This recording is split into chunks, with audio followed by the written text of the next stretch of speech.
এরপর প্রশ্ন হলো, কারবালার ইতিহাস থেকে আমরা কি শিক্ষা লাভ করতে পারি? কারবালার যে ইতিহাস, সেই ইতিহাস থেকে আমাদের শিক্ষা লাভের অনেক বিষয় আছে। তোমার থেকে একটা হলো যে যাকে তাকে বিশ্বাস করতে নেই, বরং বুঝে শুনে মানুষকে বিশ্বাস করতে হয়। বিশেষ করে প্রতারক মুনাফিকদের ব্যাপারে সতর্ক থাকতে হয়। ইমানদার নেককার আল্লাহর প্রিয় বান্দারা মুনাফিকদের মুনাফিকিতে অনেক সময় বিভ্রান্ত হন, অনেক সময় ভুলের মধ্যে পা বাড়ান। এটা সরলতার কারণে, এটা ঈমানের কারণে। আল মুমিনু গিররুন কারীম, ঈমানদার তিনি তিনি কারোর তার সরলতার কারণে কেউ প্রতারণা করলে তার প্রতারণা তিনি অনেক সময় দেখা যায় প্রতারিত হয়ে পড়েন। তবে একই ঘটনায় বা একই ইস্যুতে বারবার তিনি প্রতারিত হবেন না, সেটাও নবী সাল্লাল্লাহু আলাইহি ওয়াসাল্লাম বলেছেন যে মুমিন এক গর্তে দুইবার পড়বে না। তো হুসাইন রাদিয়াল্লাহু তাআলা আনহুকে যারা ডেকে নিয়ে গিয়েছিল, পরে তারা তাদের প্রতিশ্রুতি রক্ষা করেনি। এখান থেকে আমরা শিখলাম বা আমাদের শিখার বিষয় আছে যে আসলে কেউ আমাদেরকে আপন বললেই আমরা সবসময় আপন হিসাবে তাদেরকে গ্রহণ করব না। আবার সবচেয়ে বড় শিক্ষার বিষয় হলো যে তিনি অন্যায়ের সাথে কোনো আপোষ করেননি। তিনি যদি আপোষ করতেন তাহলে হয়তো তার এই পরিণতি হতো না। তো এখান থেকে জুলুম, অন্যায় এবং অনাচারের বিরুদ্ধে নিজেদের অবস্থানকে সুদৃঢ় এবং শক্ত রাখার শিক্ষাটা হলো কারবালার সবচেয়ে বড় শিক্ষা।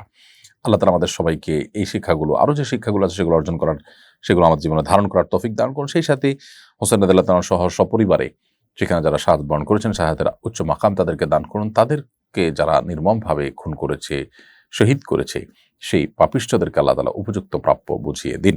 এরপর প্রশ্ন হলো, মুহররম মাসের বিশেষ কোনো আমল আছে কিনা? মুহররম মাসের বিশেষ আমল হলো বেশি বেশি নফল রোজা রাখা। নবী করিম সাল্লাল্লাহু আলাইহি ওয়াসাল্লাম বলেছেন, আফদালুস সিয়ামি বা'দা রমাদান শাহরুল্লাহিল মুহররম। রমজানের পরে সবচেয়ে উত্তম রোজা হলো আল্লাহর মাস মুহররম মাসে রোজা রাখা। এজন্য মুহররম মাসের স্পেশাল বা বিশেষ আমল হলো এই মাসে বেশি বেশি নফল রোজা রাখবো আমরা ইনশাআল্লাহ তাআলা। যার যতটুকু তৌফিক হলো 2, 4, 5, 10টা করে যে যতটুকু পারেন নফল রোজা রাখবেন। এই মাসটি অলরেডি কয়েকদিন গত হয়ে গেছে, বাকি যে দিনগুলো আছে আমরা নফল রোজা রাখার চেষ্টা করব ইনশাআল্লাহ তাআলা। এটি হলো এই মাসের প্রধান আমল বা বিশেষ আমল। এর বাইরে এটি সম্মানিত 4 মাসের একটি সম্মানিত মাসের ভিতরে সবচেয়ে গুরুত্বপূর্ণ মাস হওয়ার কারণে সম্মানিত মাস রুটিন কাজগুলো, ইবাদতগুলো, রুটিন ভালো কাজগুলোকে বিশেষ গুরুত্বের সাথে করা এবং পাপের কাছ থেকে বেঁচে থাকার জন্য বিশেষভাবে সচেষ্ট থাকা, সেটা আমরা অব্যাহত রাখবো ইনশাআল্লাহ তাআলা। 10ই মুহররমের ফজিলতের সঙ্গে কারবালার সম্পর্ক কতটুকু? এদিনের করণীয় বর্জনের সম্পর্কে জানাবেন।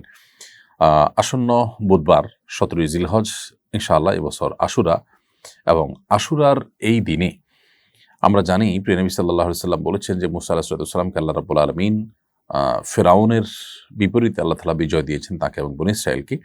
তো এই নেয়ামতের শুকরিয়া স্বরূপ তিনি সিয়াম পালন করেছেন।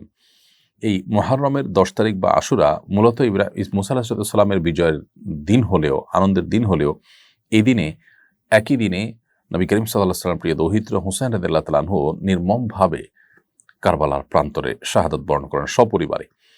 তো একটি বিজয়ের দিনে একটি দুঃখের এবং বেদনার ঘটনাও ঘটেছে, যার কারণে আমাদের জন্য একটা মিশ্রিত অনুভূতির একটি দিনে পরিণত হয়েছে। একদিকে মুসা আলাইহিস সালামের বিজয়, অপরদিকে হুসাইন রাদিয়াল্লাহু তাআলা আনহু সপরিবারে শাহাদত।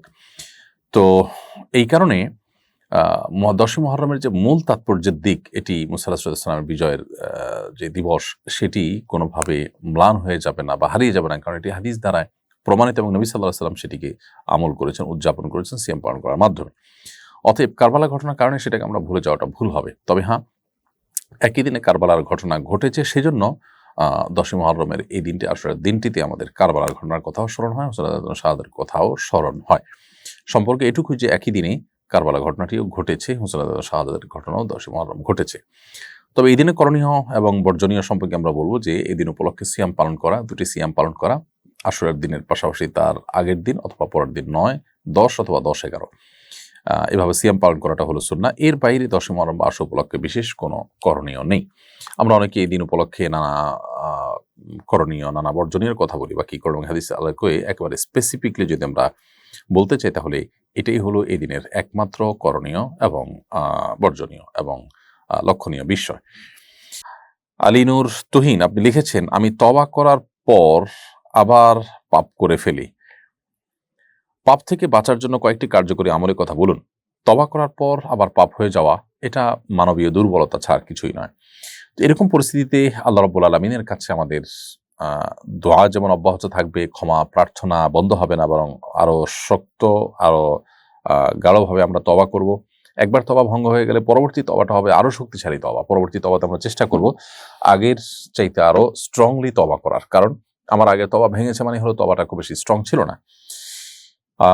তারপরও তওবা ভঙ্গ হয়ে যাওয়ার একটা বড় কারণ থাকে যে পাপের পরিবেশ থেকে হয়তো আমরা ফিরে আসি না।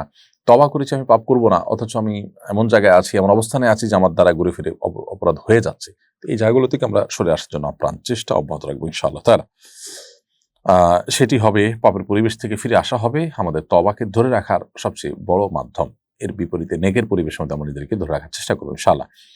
এরপরে প্রশ্ন হলো, ঋণগ্রস্ত অবস্থায় ওমরা করা যাবে কিনা? ঋণগ্রস্ত অবস্থায় ওমরা করতে পারেন যদি ঋণ পরিশোধ করার মতো ব্যবস্থা থাকে, টাইম নেওয়া থাকে, সেই টাইমের পর তাকে পরিশোধ করবেন সেই সুযোগ থাকে, এদিকে আপনি অন্য ব্যবস্থাপনা ওমরা করছেন, সেটি জায়েজ হতে পারে। কিন্তু ঋণ দেওয়ার খোঁজ খবর নাই, দেওয়ার সদিচ্ছাও নাই, পাওনাদারের প্রেশারও আছে, সেটা বাদ দিয়ে আপনি সেটাকে এড়িয়ে আপনি ওমরা করছেন, নফল ওমরা করছেন, সেটা আপনার জন্য জায়েজ হবে না।